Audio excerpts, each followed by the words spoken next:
I think the number of dispensaries is disproportionate to the infinitesimally small need out there, that a legitimate need that does exist for children with seizures or autism or someone who is dying of cancer, and this provides some relief. I certainly agree with providing them a solution, and perhaps a boutique-style solution, much smaller in scale, would be more appropriate. But this, Mr. Speaker, seems to me to be putting the infrastructure in place for full-blown legalization within 5 years. And I don't think we need more booze. I don't think we need more drugs.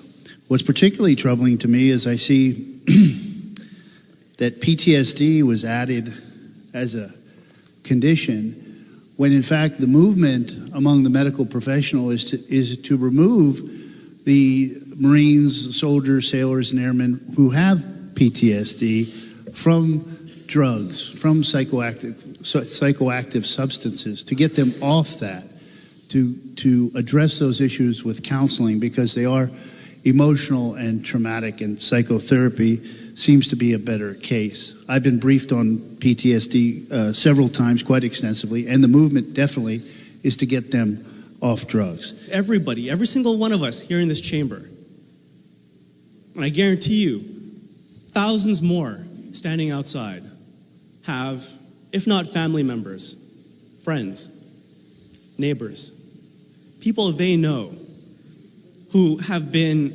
afflicted with terrible illness, terrible conditions, and terrible disease, for whom help has been fleeting, and yet pain so acute.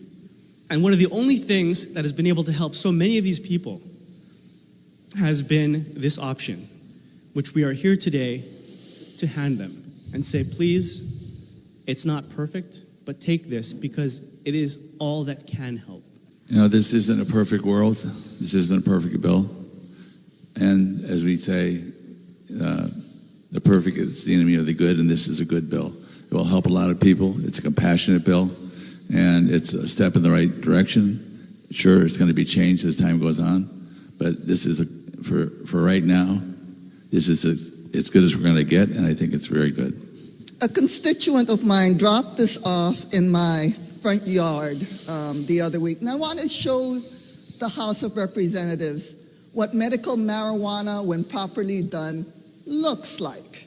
It comes sealed with all of the trappings of the Federal Bureau of Investigation and the state of Colorado warnings.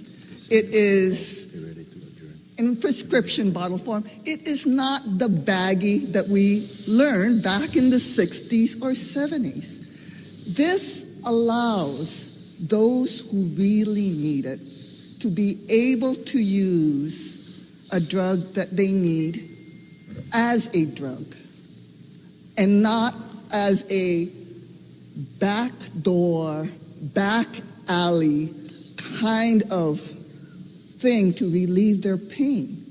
This bill is about compassion, and for that I stand in strong support. Thank you. By legalizing the commercial growing and selling of marijuana and marijuana products, albeit for medicinal purposes, we are bringing a new enterprise to Hawaii's shores, and it will be equal to or greater than the effect upon Hawaii's people than the harvesting of sandalwood or whaling in the 1800s.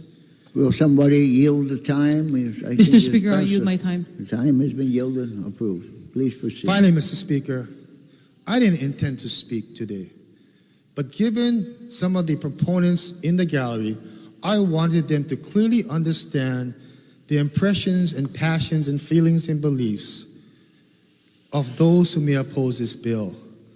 We are not mean-spirited. We are not uncompassionate. We are not without understanding of the benefits of the medical purposes and uses of marijuana. We know that much has to be done by the federal government, the Food and Drug Administration, and we support all of those endeavors. We beseech our president to change the rules and scheduling. These are all what we support, Mr. Speaker, and I'm here speaking for these group of individuals who will be voting no. But underscoring all of this, Mr. Speaker, is the need to have a good system that makes sense and protects the interests of those in our larger community. Please proceed. Just to respond to the argument that this is a slippery slope into full legalization, there's no guarantee that won't happen. This body in future years could decide that that's what they want to do. And if that's whether I and other members that are currently here are here then, that's up to that body to decide whether they're going to move forward. For the proponents who would like to see that happen, the fact that it took 15 years to get from legalizing medical marijuana to actually being able to get it legally shouldn't make a proponent too excited that this is going to happen tomorrow. Thank you.